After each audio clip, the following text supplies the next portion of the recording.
Hello everyone, this is Nikita. I welcome you all to this amazing platform of Rankers Day. Today we'll discuss the episode number 2 of Binomial Theorem और ये आपका last episode है। इसमें हम जो है 11 से लेके 22 क्वेश्चंस करने वाले हैं, दैट इज़ 12 क्वेश्चंस। ठीक है, तो ये आपके बाइनोमियल क्वेश्चंस में बहुत कम क्वेश्चंस थे 22, बट हर क्वेश्चन बहुत कंसेप्चुअल था। अगर आपने ये 22 क्वेश्चंस कर लिए खुद से तो आई थिंक आपका बाइनोमियल बहुत अच्छा है। आपने सारे कंसेप्ट मोस्टली यूज़ कर लिए होंगे ये 22 क्वेश्चंस करने के लिए। ठीक है, तो अगर आपने सारे क्वेश्चंस अपने आप किए हैं तो बहुत अच्छी बात है। अगर आपने मेरे से देख के किए हैं या कुछ कुछ अपने आप से किए तब भी बहुत अच्छी बात है ना। अगर बाइनोमियल के आपने 22 में से सपोज 15 क्वेश्चंस भी आपने लगाए थे खुद अपने हाथ, तो आई थिंक आपको बाइनोमियल आता है ना। कुछ क्वेश्चंस थे जिनमें आपको थोड़ा सा सोचना था, है ना। तो चलो आज हम शुरू करते हैं अपने एपिसोड नंबर 2 से। So what is the first question. कह रहा है if n is greater than 3 and X Y Z NC 0 minus of x minus 1 y minus 1 z minus 1। ये एक तरीके से तीन टर्म्स के प्रोडक्ट और NCR का समेशन लिखा हुआ है और alternate plus minus sign change है ना। तो आप देख पा रहे होंगे कि पहले वाले टर्म्स के साथ प्लस में है, तो अगर मैं इसको समेशन फॉर्म में लिखना चाहूँ तो बताइए क्या लिखा हुआ है। पहला क्या है एक्स वाई जेड और NC 0, तो आप देख पा रहे होंगे यहाँ पे से r इन्होंने सब्ट्रैक्ट नहीं किया है इसलिए यहाँ पे 0 है। फिर यहाँ पे 1 सब्ट्रैक्ट किया है तो यहाँ पे NC 1 है ना। तो ये जो पूरा समेशन ओपन हुआ है वो NCR और R पे ओपन हुआ है। तो देखिए इसको कैसे लिख सकते हैं हम लोग, summation R running from 0 to last में n तक गया हुआ है और इसके टर्म्स कैसे हैं X Y Z x minus 1 y minus 1 z minus 1। तो आप क्या कर सकते हैं -1 to the power r plus 1 बोल सकते हैं, है ना। तो सेकेंड टर्म जब आप क्या रखेंगे यहाँ पे r इज इक्वल टू 0, तो ये कितना हो जाएगा 0 रखने पे, या फिर आप r ही रखिए, है ना। तो जब 1 रखेंगे तो ऑटोमेटिक 1 एडजस्ट हो जाएगा। ठीक है, तो यहाँ पे देखिए 0 रखेंगे तो ये प्लस आएगा। फिर आपको एक्स वाई जेड बनाना है तो क्या आप ऐसे कर सकते हैं x minus R Y minus R and z minus R. ठीक है, और क्या अपने पास है NCR। तो फाइनली आपके पास जो समेशन फॉर्म में लिखा हुआ है वो ये है। और अब अगर आप r running from 0 to n तक एक्सपैंड करेंगे तो आपके पास ये बड़ा सा जो एक्सपेंशन लिखा हुआ है ये पूरा खुल जाएगा। ठीक है, उसके बाद आपसे क्या कह रहा है if n is greater than 3, तो आपको इसकी वैल्यू बतानी है। तो मैंने आपको बोला था कि जिसमें आपको n की वैल्यूज कोई बस इतना बोल दे कि n इज ग्रेटर देन 3 और ग्रेटर देन किसी नंबर से है या इनके बारे में कुछ कंडीशन दी है। तो अगर आपको मेथड 1 तो क्या होता है कि प्रॉपर मेथड होता है, आप पूरा सॉल्व करिए इसको। और दूसरा मेथड क्या होता है मेथड 2 कि आप यहाँ पे कोई n की वैल्यू ऐसे पुट कराइए सो दैट ये कंडीशन सेटिस्फाई होनी चाहिए, है ना। और r की भी वैल्यू ऐसे सेलेक्ट करनी है। और आप देख पा रहे होंगे कि एक्स वाई जेड पे भी इसने ऐसी कुछ कंडीशन नहीं दी है। ठीक है, तो एक्स वाई जेड पे भी ऐसी कोई कंडीशन नहीं है, तो क्या आप ऐसे पुट कर सकते हैं जैसे हम लोग सीक्वेंस एंड सीरीज में बहुत सारे कंसेप्ट लगाते थे। ऐसा नहीं होता है कि हर क्वेश्चन को हम प्रॉपर मेथड से सॉल्व करते हैं। अगर आपको कंसेप्ट आता है कि हाँ हम ये चीज़ें अप्लाई कर सकते हैं तो आप बेधड़क अप्लाई करिए जो भी आपको लगता है। बस ये है कि आप ऐसा नहीं कुछ भी रैंडम अप्लाई कर दिया। अगर सीक्वेंस एंड सीरीज के एपी का क्वेश्चन है तो ऑब्वियस सी बात है आप जो टर्म्स है वो एपी में लेंगे। जीपी का क्वेश्चन है तो टर्म्स अगर आपको शॉर्टकट जाना भी है तो आप टर्म्स जीपी के उठाएंगे ना, ऐसा तो नहीं है कि आप एपी के उठा लेंगे। बट आपको शॉर्टकट मेथड से जाना है, बस आपको उसके पीछे का लॉजिक पता होना चाहिए और हम ऐसा क्यों कर रहे हैं ये सारे कंसेप्ट क्लियर होना चाहिए। तो आप बिंदास लगाइए शॉर्ट ट्रिक। तो यहाँ पे देखिए मेथड 2 में कौन सा लगाने वाले हो। एक्स वाई जेड के बारे में इसने ऐसा कुछ नहीं बोला है कि ये दोनों सारे डिफरेंट हैं या इक्वल, ऐसा कुछ नहीं बोला है। तो मैं लेके क्या चल रही हूँ कि एक्स वाई जेड सबको सेम ले लिया और इक्वल टू 0। ठीक है, सबको मैंने 0 पुट कर दिया। और उसने आपको जो है n के बारे में बोला है कि n इज ग्रेटर देन 3 है, तो मिनिमम वैल्यू हम n की क्या ले सकते हैं 4। तो बस ये दोनों कंडीशन अप्लाई कर देनी है और ये क्वेश्चन ऑटोमेटिक खत्म। तो देखिए मैं क्या करने वाली हूँ एक्स वाई जेड को 0 पुट कर दिया। तो जैसे ही मैं 0 पुट कर रही हूँ फाइनली आपके पास ये कन्वर्ट होके क्या बचेगा summation r running from 0 to 4। मैंने n की वैल्यू क्या ली है यहाँ पे 4। ठीक है, तो अब देखिए यहाँ पे -1 टू द पावर r और x की वैल्यू 0 है, so this is minus r और ये क्या हो जाएगा -r। ठीक है, तो बस अब आपको यहाँ पे जो है r की वैल्यूज कहाँ से हैं 0 टू 4 अप्लाई कर देनी है और ये कितना हो जाएगा 4CR। अब इसको आप सॉल्व कर दीजिए और देख लीजिए आपके पास क्या आ रहा है यहाँ पे कौन सी वैल्यूज आ रही है चारों में से। तो सबसे पहले क्या रखना है आपको r इज इक्वल टू 0, तो जैसे ही 0 रखेंगे आप सारा खत्म।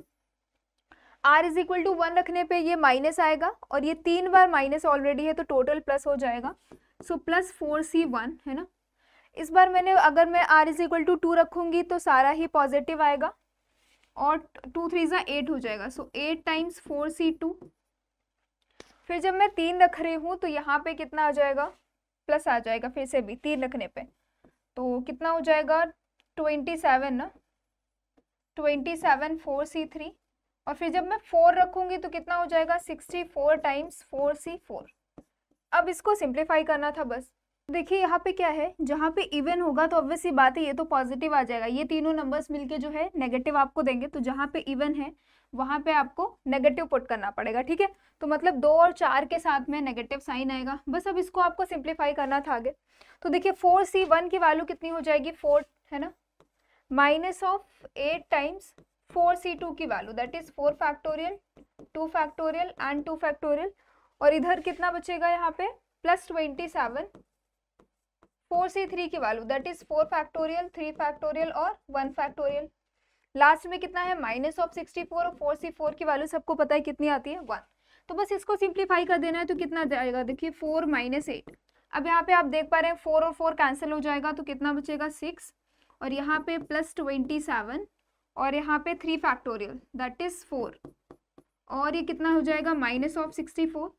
तो अब देखिए यहाँ पे अगर मैं प्लस प्लस वाले को ऐड कर दूं और माइनस इन सबको ऐड करेंगे ना, तो जैसे इनको सिंप्लीफाई करेंगे आपके पास फाइनली आंसर कितना आ जाएगा 0, ठीक है।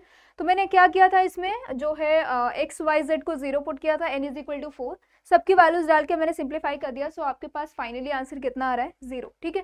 That is option D. Next क्या है question number 12, the remainder when 2 to the power 30 into 3 to the power 20 is divided by 7। तो इसको अगर आप 7 से डिवाइड करते हैं तो पूछ रहा है कि आपके पास रिमाइंडर क्या बचेगा, है ना। तो देखिए क्या है यहाँ पे 2 to the power 30 into 3 to the power 20 divided by 7। तो आपको मैंने बताया था कि अगर किसी से डिवाइड करना होता है तो डायरेक्टली आपको डिवाइड नहीं करना होता है, पहले थोड़ा सा सिंप्लीफाई करते हैं इसको कि देखते हैं कि क्या बचता है, उसके बाद आप बहुत आराम से सिंप्लीफाई कर सकते हैं, ठीक है। तो इसको अगर मैं सिंप्लीफाई करना चाहूँ तो एक तरीके से अगर मैं दोनों की पावर को सेम करूँ तो यहाँ पे 2 की पावर अगर 20 और 3 की पावर 20 को मैंने क्लब कर लिया, और लास्ट में कितना बचेगा 2 की पावर 10, तो ये जो बेस है ये दोनों मल्टीप्लाई हो जाएंगे, सो 2 3 ज़ा 6, तो 6 की पावर 20 हो गया यहाँ पे into 2 to the power 10, right. अब आपको डिवाइड किससे करना है 7 से, तो 7 से डिवाइड करने के लिए 6 को क्या मैं 7 के फॉर्म में कुछ कन्वर्ट कर सकती हूँ, so this is 1 minus 7 to the power 20। मैंने ऐसा क्यों लिखा, क्योंकि -1 जो आएगा -6 जो आएगा पावर इवन है तो माइनस वाला एडजस्ट हो जाएगा, इनटू में क्या लिखा हुआ है 2 टू द पावर 10। अब आप बताइए, अब इस बाइनोमियल को आप एक्सपैंड करेंगे तो सिर्फ एक टर्म ऐसा होगा जिसमें 7 नहीं होगा, वो कौन सा टर्म होगा, पहला वाला टर्म। जब आप क्या करेंगे 20c0 और यहाँ पे कितना आएगा 1 की power 20 and -7 to the power 0, right. और सब में आप देखेंगे सब में 7 आने वाला है, तो जिस जिसमें 7 आएगा वो तो डिवाइड कर देंगे तो वो 0 हो जाएगा, राइट। सिर्फ पहला वाला टर्म बचेगा और मल्टीप्लाइड में क्या है 2 टू द पावर 10, राइट। तो अब देखिए यहाँ पे फाइनली आपके पास सिर्फ कितना बचेगा 20c0 इज 1 और इसकी भी वैल्यू कितनी आने वाली है 1, तो फाइनली आपके पास मल्टीप्लाई में कितना है 2 टू द पावर 10। अब आपको 2 टू द पावर 10 को जो है 7 से डिवाइड करना है और बताना है कि क्या बचेगा रिमाइंडर, राइट। तो क्या मैं इसको 8 बना सकती हूँ, 8 बनाने के लिए आपको 2 टू द पावर 3 करना पड़ेगा, और कितना बचेगा अगर मैंने पावर 3 कर दिया, राइट। तो ये 9 हो गया और बचा कितना एक 2 टू द पावर 1, टोटल हो गया है 2 टू द पावर 10।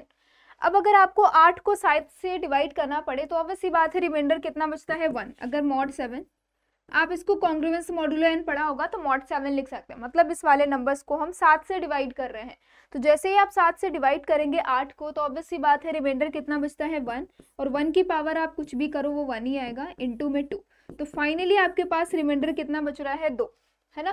तो 2 है क्या कोई option, so option B is correct, ठीक है।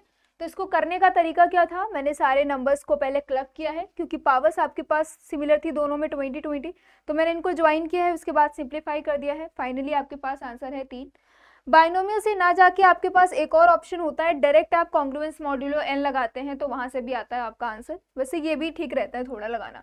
आपको करना क्या होता है, जितने से डिवाइड करना होता है आपको वो जो नंबर फाइनली दिया होता है उसको वही नंबर बनाना पड़ता है। जैसे देखो हमें 7 से डिवाइड करना था तो मैंने 6 को 7 में कन्वर्ट किया है, अब ये आपको दिमाग लगाना पड़ेगा कि वो नंबर कैसे बनेगा, उसके बाद बाइनोमियल लगाइए तो सारे टर्म 0 हो जाते हैं एक्सेप्ट 1 टर्म, तो उस वाले टर्म को आप सिंप्लीफाई कर लीजिए, राइट। चलिए नेक्स्ट क्या है 14। सो 14 में क्या कर रहा है कि 26C0 अप टू 26C13 इसकी वैल्यू बतानी है आपको। तो ऐसे अगर जहाँ कभी दिया होता है, तो एपिसोड 1 में भी मैंने आपको बोला था कि अगर आपके पास एक बाइनोमियल कोएफिशिएंट्स दिए हो और जो n की वैल्यू दी होती है, तो आपको क्या करना होता है कि सारी वैल्यूज लिखनी होती है, मतलब टोटल n+1 टर्म्स लिखने होते हैं, सो दैट आप बाइनोमियल कोएफिशिएंट लिख पाएं। और उसकी वैल्यू क्या होती है 2 to the power n, है ना, सम ऑफ ऑल बाइनोमियल कोएफिशिएंट। तो आपको इसकी वैल्यू के चक्कर में ना पढ़ना पड़े, इसलिए आप क्या करिए सारे टर्म्स ही ऐड कर दीजिए पहले। तो देखिए आपको पता होगा कि NC0 plus NC1 up to NCN, तो इसकी वैल्यू कितनी आती है 2 to the power n।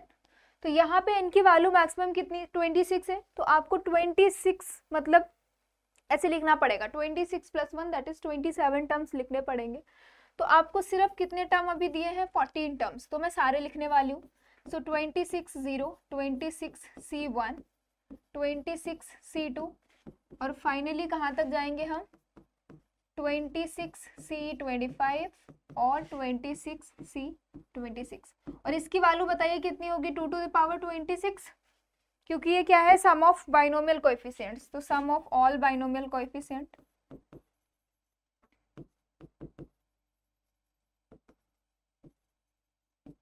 अब देखिए आपसे उसने पूछा क्या था कि 26 0 से लगा के 26C13 की वैल्यू।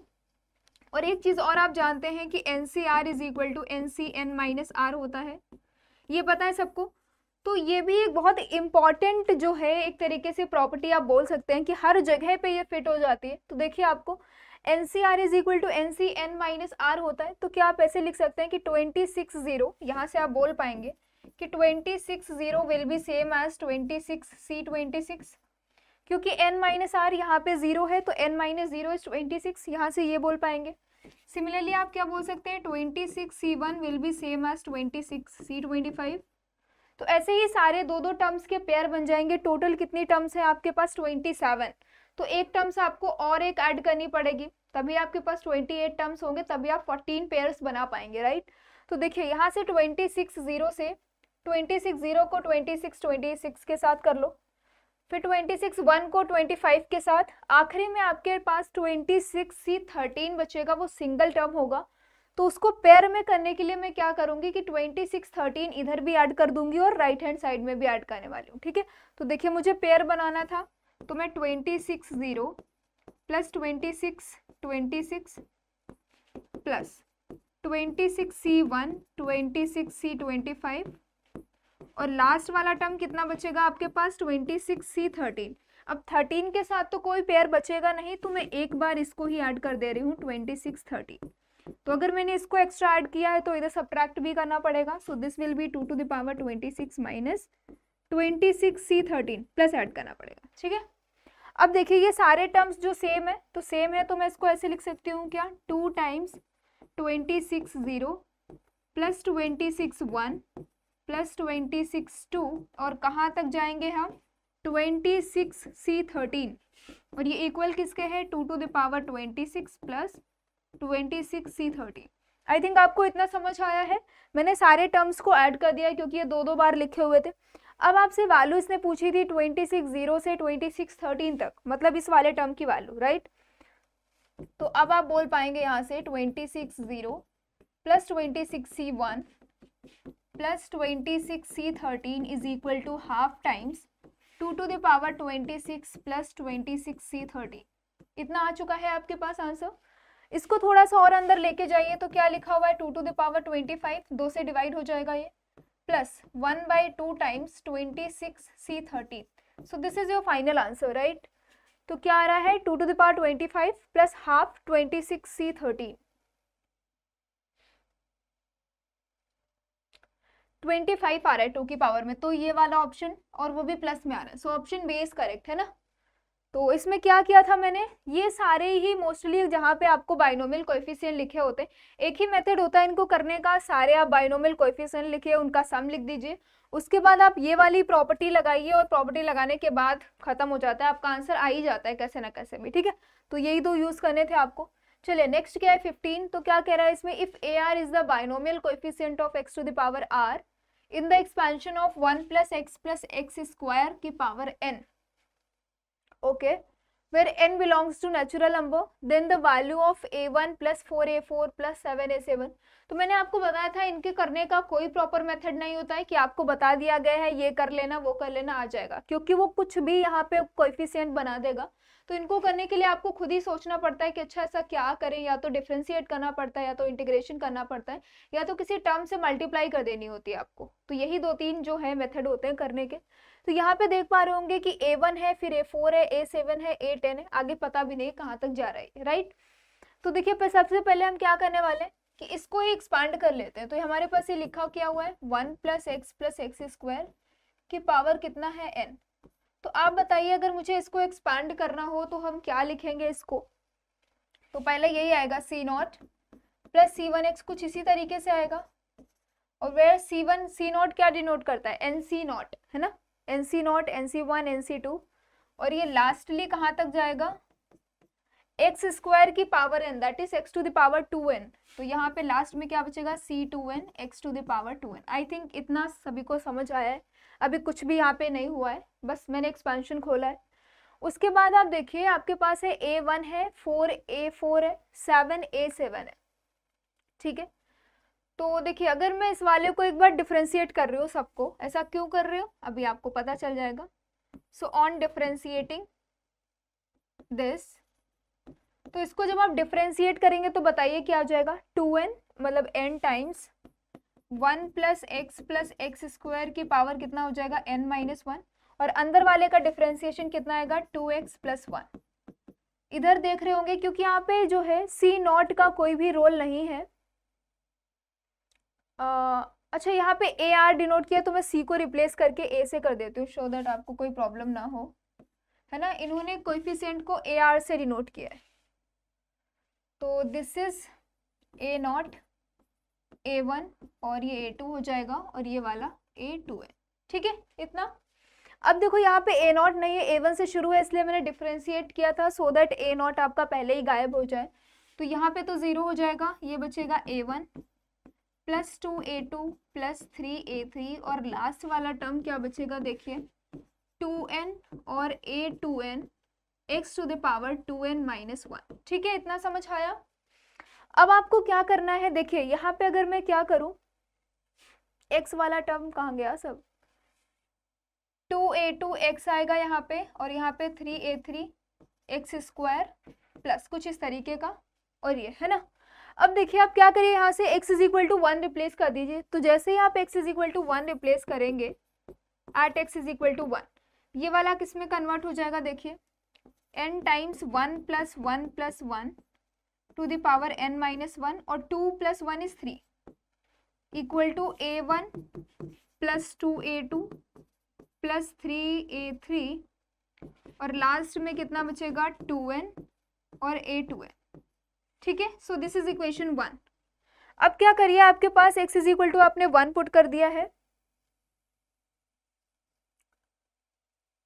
तो इस वाली इक्वेशन में देखिए अगर हम x इज इक्वल टू यहाँ पे ओमेगा पुट कर दें, जैसे मैंने प्रीवियस वाले एपिसोड में किया था सेम वैसे ही देखना, अभी आपको सिर्फ a नॉट बचेगा, फिर 4a4 आएगा, 7a7 आएगा, इसी तरीके का कन्वर्ट हो जाएगा। कैसे देखना, x इज इक्वल टू मैंने ओमेगा रिप्लेस किया इस वाली इक्वेशन में, तो ओमेगा रखने पे कितना बचेगा n times 1 plus omega square की पावर n माइनस 1 और 2 ओमेगा प्लस 1। तो ये किसके इक्वल होगा a1 plus 2a1 2a2x omega plus 3a3 omega square, और यहाँ पे कितना बचेगा 2n a2n और omega to the power 2n minus 1। This is equation 2, right.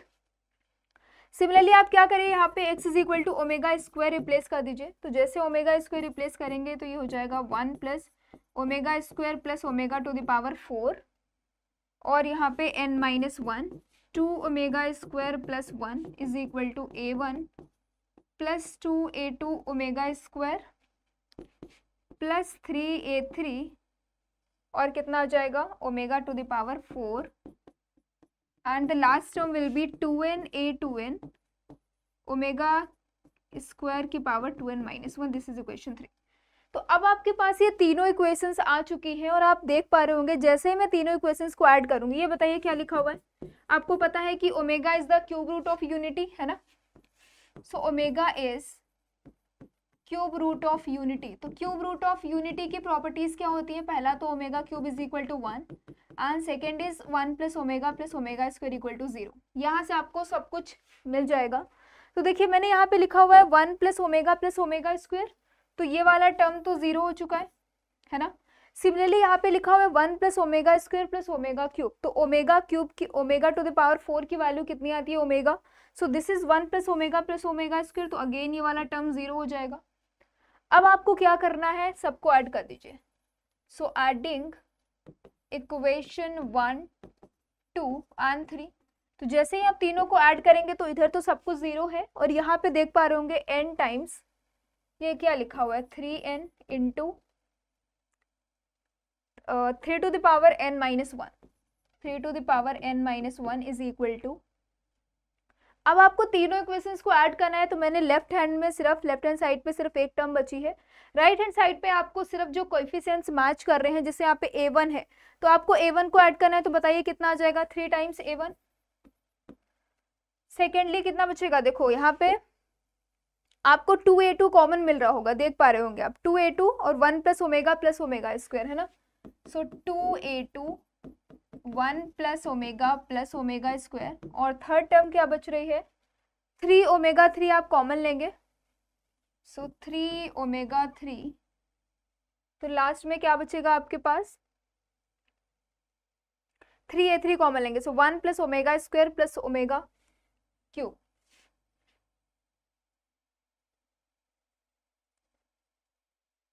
This is 3a3 right.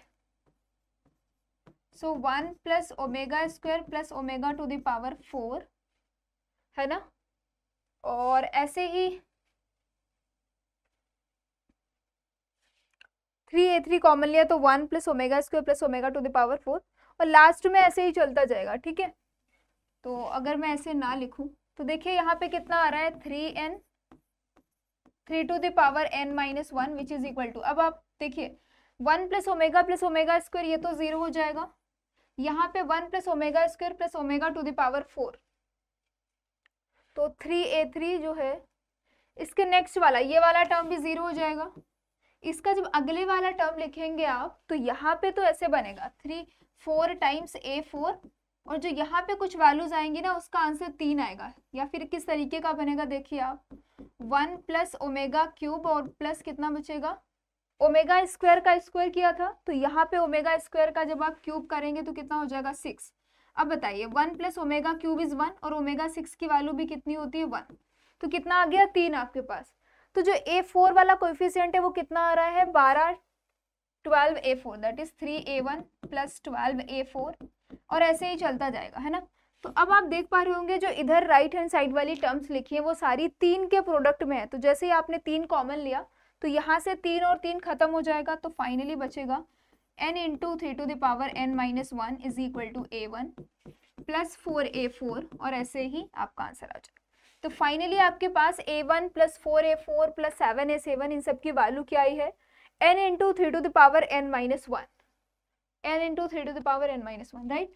तो ये एक तरीके से ऐसे क्वेश्चंस आपके जेई में पूछता है, मतलब ये आपको कोई इनका शॉर्ट ट्रिक या कुछ भी ऐसा नहीं है, आपको खुद ही बनाना होता है और सिंप्लीफाई करना होता है, ठीक है।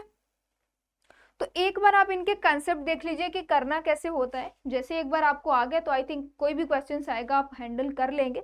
बस आपको देखना पड़ता है कि हमें बनाना क्या है, कौन से टर्म्स रखने हैं, कौन से टर्म्स हटाने, उसके अकॉर्डिंग आपको एडजस्टमेंट करना होता है, सिंप्लीफाई करना होता है, खत्म, ठीक है।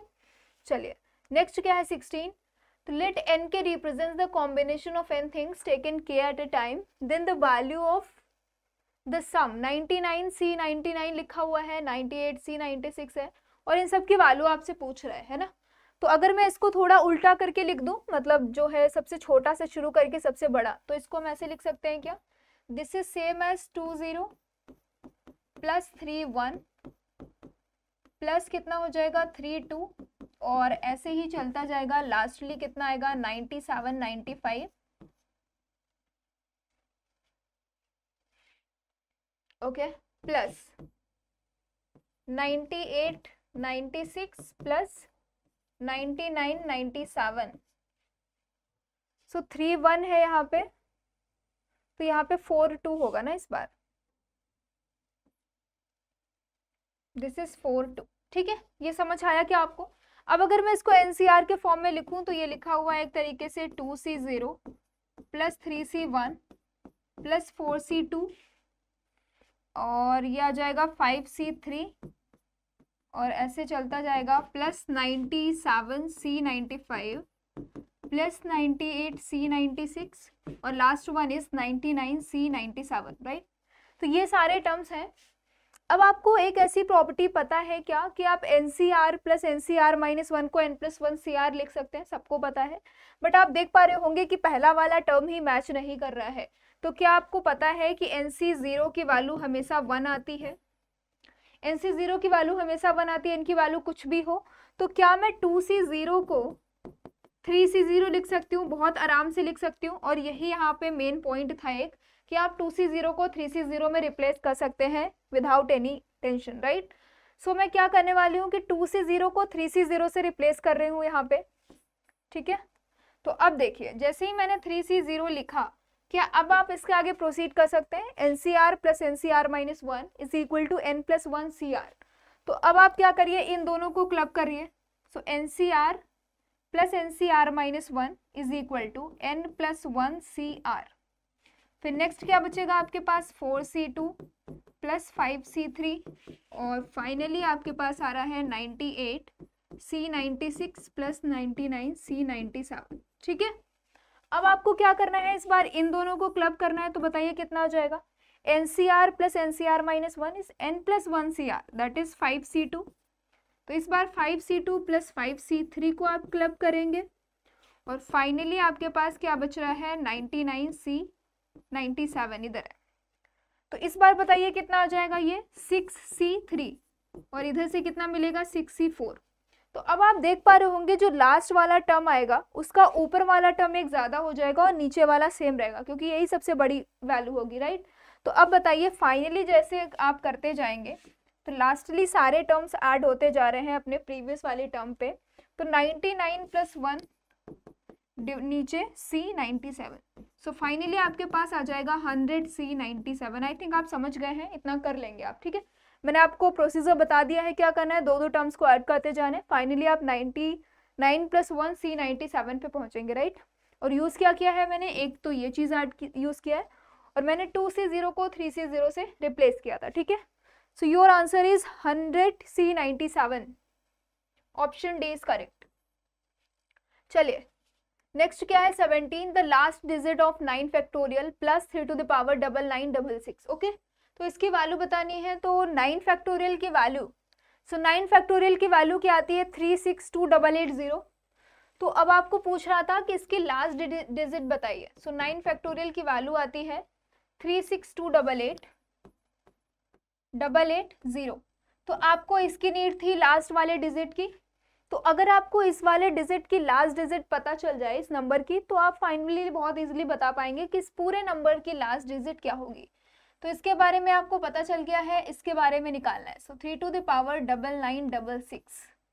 अब 3 के बारे में आप कुछ जानते हैं क्या? 3 की साइकिल के बारे में, तो ये 4 साइकिल होती है इसकी। So as you know 3 to the power 1 is 3, 3 to the power 2 is 9, last digit 9 होती है। और 3 टू द पावर 3 27 होता है, तो इसकी लास्ट डिजिट क्या होती है? 7।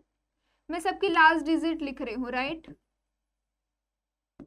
और बताइए 3 टू द पावर 4, तो लास्ट डिजिट कितनी होती है? 1। फिर जैसे ही आप 3 टू द पावर 5 करते हैं तो लास्ट डिजिट फिर से 3 आ जाती है, फिर से 3 आएगा, फिर 3 9 7 1 और इस तरीके की इसकी साइकिल जो है वो रिपीट होती है। ओके, तो अब आपको पता लगाना है कि 9966 कैसी पावर है 3 की। तो आप देख रहे होंगे जैसे ही मैं पावर 1 करती हूँ तो ये 3 आता है, पावर 2 करने पे 9, पावर 3 करने पे 7 और पावर 4 करने पे ये 1 देता है। ओके, फिर जैसे ही मैंने पावर 5 कर दिया यहाँ पे, तो अगर इसकी 4 साइकिल है तो आपको करना क्या होता है? जो ऊपर नंबर लिखा होता है, suppose a to the power b है, तो आपको b को जो है वो 4 से डिवाइड करना होता है।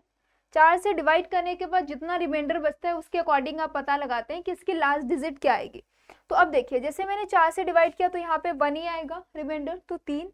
4 से डिवाइड करेंगे, रिमाइंडर 2 आएगा तो 9 आप लिखेंगे, रिमाइंडर 3 आएगा तो 7 लिखेंगे, रिमाइंडर 4 आएगा तो आप मतलब रिमाइंडर कुछ भी नहीं आ रहा तो आप क्या लिखेंगे 1। तो ऐसे ही देखिए, अब जब 4 से अगर पूरा पूरा डिवाइड हो जाता है तो इसकी वैल्यू कितनी आती है 1।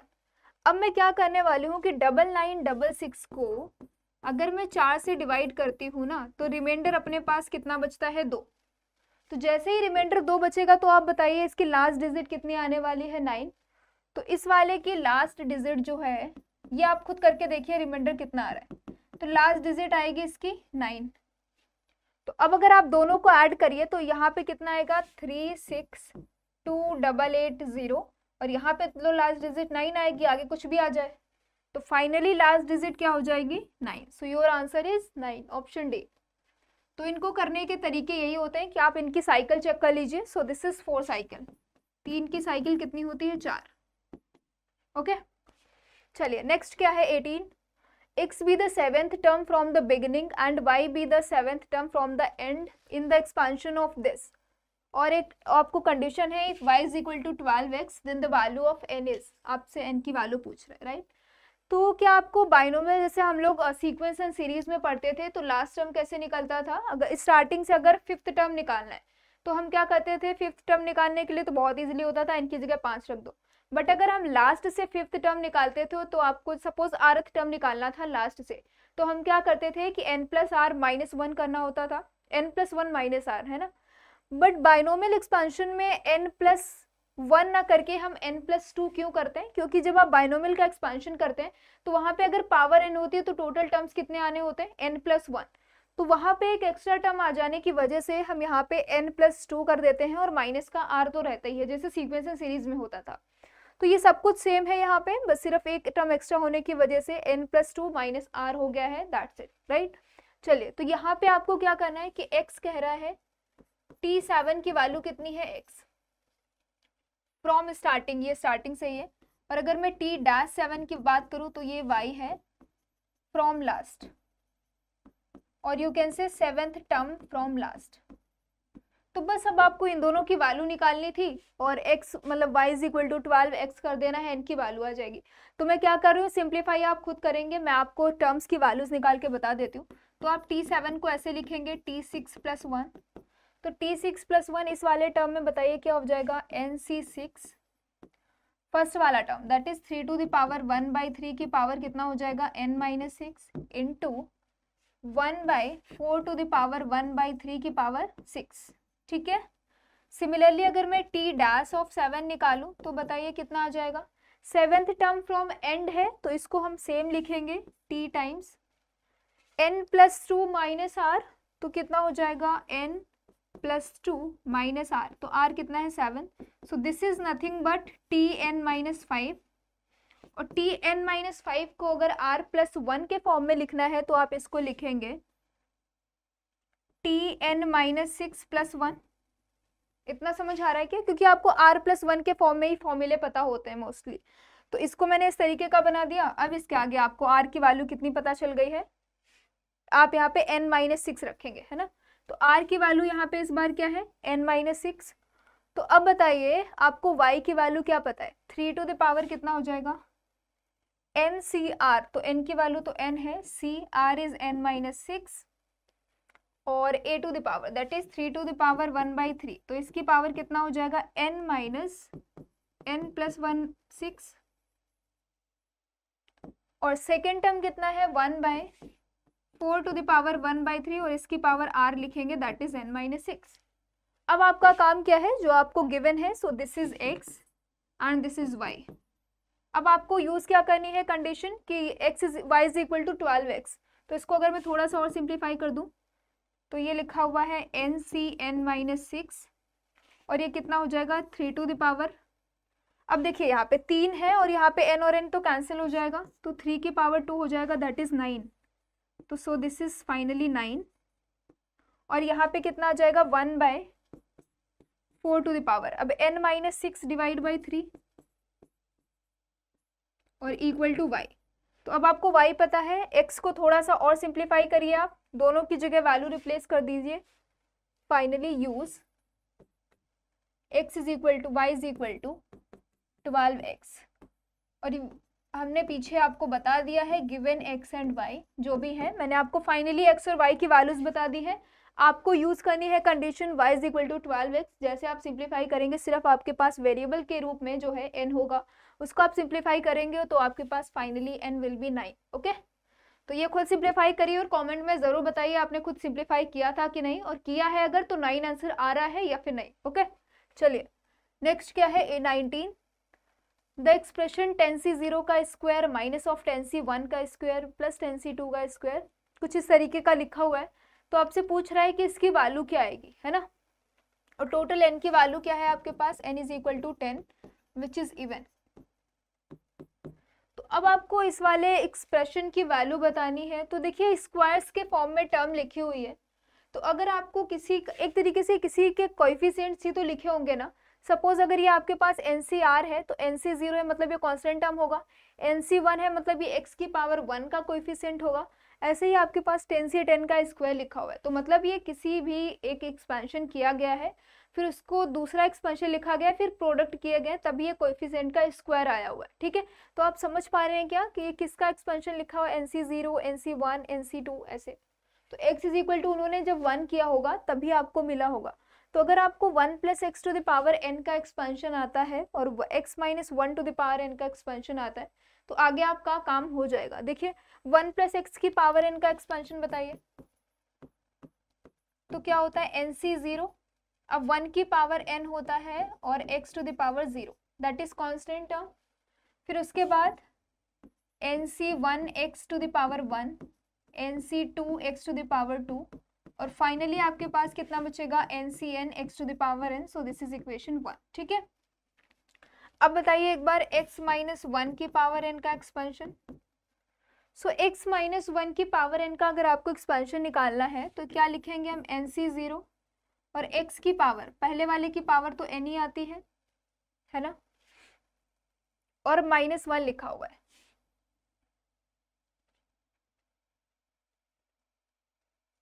x to the power n, और ये कितना हो जाएगा, -1 टू द पावर 0, तो ये तो -1 टू द पावर 0 तो 1 हो जाएगा। सेकेंडली हमें क्या करना पड़ेगा, minus of NC1 x to the power n minus 1, और -1 की पावर आप जब 1 करेंगे तो मैंने इसको आगे लिख दिया है। ठीक है, चलिए सेकेंड टर्म कितना आएगा, plus NC2 x to the power n minus 2, और ऐसे ही माइनस आएगा। फिर लास्टली जो है यहाँ पे कितना बचेगा, plus -1 to the power n और NCn, फिर कितना बचेगा, x to the power 0 that is 1। ठीक है, सो दिस इज इक्वेशन 2। अब आप देखिए आपके पास ये जो NC0 है उसका स्क्वायर लिखा हुआ है, NC1 का स्क्वायर लिखा हुआ है, वो भी माइनस साइन के साथ। तो क्या आपको दिख रहा है कि इन दोनों के प्रोडक्ट लिखे हुए हैं एक तरीके से, और x की जगह आप क्या करिए, बस 1 रिप्लेस कर दीजिए। तो देखिए यहाँ पे NC0 लिखा हुआ है, NC0 का स्क्वायर, तो इन सब का आपको क्या करवाना था, एक तरीके से प्रोडक्ट करवाना था। तो क्या आप इसको ऐसे लिख सकते हैं, इस वाले को, इसको अगर थोड़ा सा रीअरेंज करना पड़े तो ये क्या लिखा हुआ है, माइनस ऑफ 1 की power n 1 minus x to the power n, है ना, इक्वल टू यही वाला टर्म जो है NC0 x to the power n minus NC1 x to the power n minus 1 plus NC2 x to the power n minus 2, और last वाला term क्या है, -1 to the power n NC1। So this is equation 3। अब आप क्या करिए, multiply करवा दीजिए। सो मल्टीप्लाइंग इक्वेशन 1 एंड 3, तो जैसे ही इक्वेशन 1 और 3 को आप मल्टीप्लाई करेंगे, बताइए आपके पास क्या आ जाएगा यहाँ से। देखिए -1 टू द पावर n तो ऑलरेडी है ना, अब 1 प्लस एक्स की पावर n और 1 माइनस एक्स की पावर n, तो सबको पता है this is 1 minus x square की पावर n हो जाएगा इतना, इक्वल टू, अब इक्वल में देखिए आपके पास फाइनली क्या बच रहा है, NC0 का होल स्क्वायर और x to the power n, इतना दिख रहा है। मैंने दोनों को मल्टीप्लाई करवाया है ना, सो this is multiplying. Secondly second term देखो माइनस में आएगी और NC1 का होल स्क्वायर, सो NC1 का होल स्क्वायर और यहाँ पे कितना आएगा x to the power n minus 1 और इंटू एक्स, तो टोटल कितना हो जाएगा x to the power n plus कितना आएगा nc2 का होल स्क्वायर और x to the power n, और ऐसे ही लास्टली जाएगा ncn की पावर होल स्क्वायर और यहाँ पे x to the power n। ठीक है, अब देखिए यहाँ पे -1 टू द पावर n कर देते हैं क्योंकि आपको पता नहीं है किस में आएगा, so this is -1 to the power n। तो अब बताइए यहाँ पे मैंने जब सारी टर्म्स को जब एक साथ क्लब किया है तो सब में क्या आ रहा है x to the power n, common ले लीजिए आप, तो this is -1 to the power n और 1 माइनस एक्स स्क्वायर की power n is equal to कितना बचेगा x to the power n, nc0 का whole square minus of nc1 का होल स्क्वायर प्लस nc2 का whole square and the last term is -1 to the power n ncn का whole square. ठीक है, सो finally आपके पास क्या बच रहा है ये। अब देखिए आप, मुझे x to the power n को जो है वो कंपेयर करना पड़ेगा क्योंकि फाइनली आपसे पूछ क्या रहा है 10c0 का स्क्वायर माइनस ऑफ 10c1 का स्क्वायर, मतलब यहाँ पे x की कोई भी वैल्यूज नहीं है, सिर्फ उसने जो है वेरिएबल को हटा के कंपेयर करवाया है। ठीक है, तो हम क्या करने वाले हैं, यहाँ पे तो सब कहीं x की पावर n आपको दिख रहा है, तो अब आप बताइए मैं यहाँ पे ऐसा कौन सा वाला टर्म सेलेक्ट करूंगी सो दैट मुझे x की पावर n मिल जाए। तो ऑब्वियस सी बात है यहाँ पे देखो x to the power 2n के फॉर्म में आएगा, है ना। अब मुझे यहाँ पे n बनाना है, तो बताइए मैं इसकी पावर कितना करूंगी, जब 1/2 करूंगी तभी मुझे मिलेगा। तो 1/2 करने पे जब मुझे x to the power n मिलेगा तो मैं ऐसे लिख सकती हूँ क्या इसको nc(n/2)। तो जैसे ही मैं nc(n/2) लिखूंगी तो ये कितना आएगा, देखो 1 तो आ जाएगा, 1 का 1 ही रहेगा, फिर x to the power x square, है ना, ऐसे करिए इसको x स्क्वायर और यहाँ पे n/2 कर दीजिए। अब समझ आया कि आपको, तो जब मुझे x की पावर n वाला जो है चाहिए था, x की पावर n का कोएफिशिएंट, तो हमें जो 1 माइनस एक्स स्क्वायर का एक्सपेंशन करेंगे तो nc(n/2) मतलब r की वैल्यू मुझे क्या लेनी पड़ेगी n/2। तो जैसे ही हम इतना करेंगे तो देखिए आपके पास क्या बच रहा है nc(n/2), है ना, और -1 टू द पावर n, और यहाँ पे देखिए कितना आएगा x to the power n which is equal to x to the power n nc0 का whole square minus of nc1 का होल स्क्वायर, और लास्टली क्या बचेगा आपके पास minus of n to the 1 to the power n और ncn का whole square. इतना दिखा क्या। अब आप क्या करिए कि x to the power n से जो है पूरे को कंपेयर करा दीजिए। सो ऑन कंपेयरिंग आपको क्या मिलेगा, nc0 का whole square minus of nc1 का स्क्वायर। एक चीज और देखिए आप, n की वैल्यू आपके पास कितनी है 10, मैं डायरेक्ट रख दूं क्या, और n इज इक्वल टू 10 भी है, तो जैसे ही आप n इज इक्वल टू 10 रखेंगे तो यहाँ पे माइनस ऑफ एक्स स्क्वायर की पावर है ना n/2, तो यहाँ पे कितना आएगा minus of x to the power n/2। तो n/2 की वैल्यू आप बताइए कितना आएगा, यहाँ से ये लिखा हुआ है माइनस ऑफ एक्स स्क्वायर, है ना।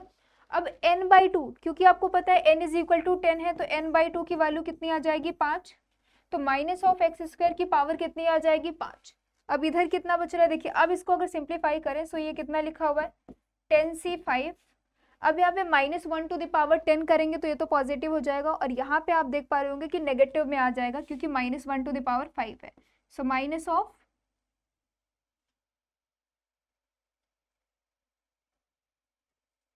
x to the power n, तो n की वैल्यू 5 आएगी, है ना। आपको यहाँ पे रखना नहीं है, मैं जस्ट आपको बता रही थी, है ना।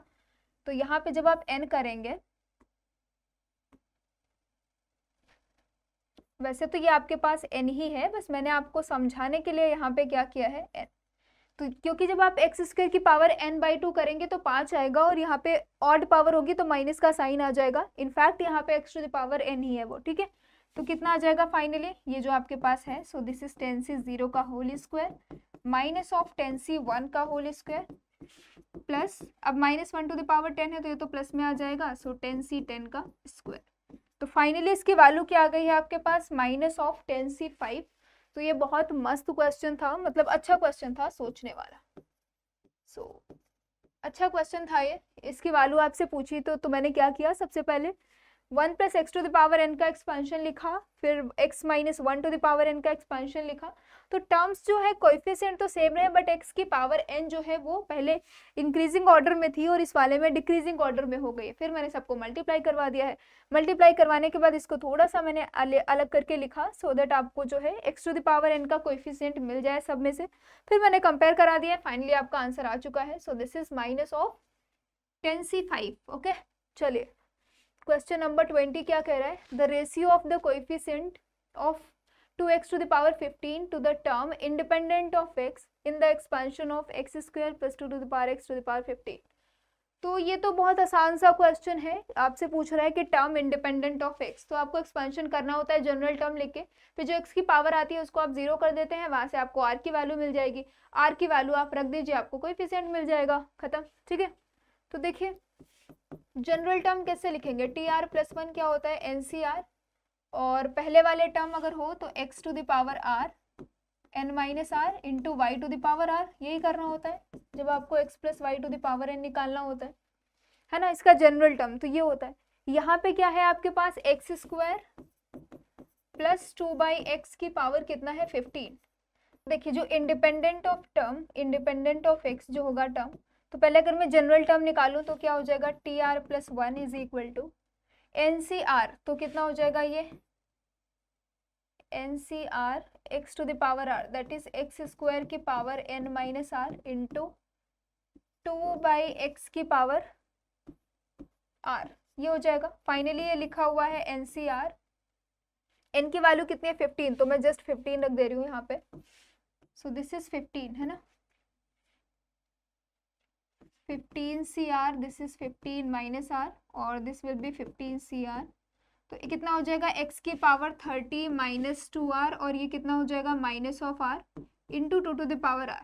ठीक है, अब आपसे कह रहा था कि टर्म इंडिपेंडेंट ऑफ x, तो कितना हो जाएगा 30 minus 3r is equal to 0, तो यहाँ से आप बोल पाएंगे कि r इज इक्वल टू 10, तो r इज इक्वल टू 10 आपको रख देना है। तो टर्म जो इंडिपेंडेंट ऑफ x है वो कौन सा वाला टर्म है, T11, तो कितना हो जाएगा 15c, r की जगह 10 रख दीजिए और कितना बचेगा 2 टू द पावर 10। सो फाइनली आपके पास कितना हो जाएगा 15 फैक्टोरियल डिवाइड बाई 10 फैक्टोरियल, और यहाँ पे कितना आ जाएगा 5 factorial into 2 to the power 10। एक तो ये मिल गया आपको है ना। दूसरा क्या कह रहा है कि coefficient to x to the power 15, तो अब देखिए अगर इसको 15 बनाना है तो क्या करेंगे, अब देखिए 30 minus 3r is equal to, इस बार 15 कर दीजिए, तो कितना हो जाएगा 13 minus 15 is 15 which is equal to 3r, so this implies r is equal to 5, तो r की वैल्यू इस बार 5 मिल गई है। तो कोएफिशिएंट ऑफ x की पावर 15 कितना हो जाएगा, जब आप r इज इक्वल टू कितना पुट कर देंगे 5, क्योंकि मुझे x के बारे में ही पता लगाना था, ऐसा x जहाँ पे 0 हो x की पावर और दूसरा जहाँ पे x की पावर कितना हो 15, तो एक बार मैंने इसको 0 पुट कर दिया, एक बार इसको 15 पुट कर दिया, तो यहाँ से r की वैल्यू कितनी मिल गई है 5। तो जैसे r इज इक्वल टू 5 मिल गया तो T6 की वैल्यू कितनी हो जाएगी 15c5 into 2 to the power 5।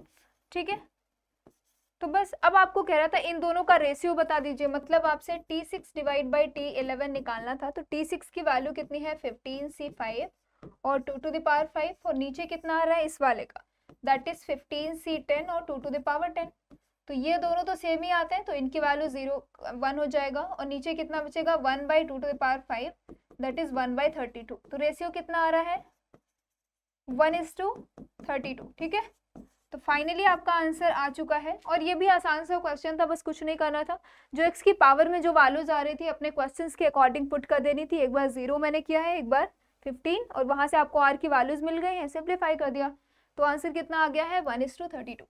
चलिए नेक्स्ट क्या है, सारे ही क्वेश्चंस आज कर लेते हैं, 22 क्वेश्चंस ही थे बस। ठीक है, तो यहाँ पे क्या कह रहा है कि in the expansion of 1 plus x का होल स्क्वायर, 1 प्लस वाई का क्यूब, 1 प्लस जेड की पावर 4 और 1 plus omega to the power कितना है w to the power 5। So the sum of the terms of degree 12 आपसे ये पूछ। ठीक है, तो अब फिर से आप एक चीज और यहाँ पे थोड़ा दिमाग लगा सकते थे, आपको x, y, z और w के बारे में कुछ भी इंफॉर्मेशन नहीं है, तो क्या हम ऐसा कर सकते हैं कि x, y, z, w सबको इक्वल कर दें, है ना, एक ही कंडीशन है आपके पास, लगा सकते हैं आप, एज अ ट्रिक बोल सकते हैं। So let x is equal to y is equal to z is equal to w, तो इसको अगर मैंने सपोज इसको मैंने t मान लिया, तो अब जब मैंने सबको टी एज्यूम कर दिया तो टोटल बताइए अब कितना हो जाएगा, ये 1 + 3 की पावर कितना हो जाएगा जब सारी पावर्स को ऐड करेंगे, 5 4 9 3 12 और 2 14, यानी टोटल 14 हो गया। अब आपसे पूछ रहा है कि डिग्री 12 का जो होगा हमारे पास टर्म, उसका कोएफिशिएंट बताना है आपको। तो डिग्री 12 का कोएफिशिएंट के लिए 14 से 12 करेंगे आप और यहाँ पे 10⁻12 आएगा, बट उसने आपसे कोएफिशिएंट पूछा है, तो कोएफिशिएंट निकालने के लिए आपको 14 से 12 की वैल्यू बतानी पड़ेगी, है ना, तो वही आपका आंसर हो जाएगा।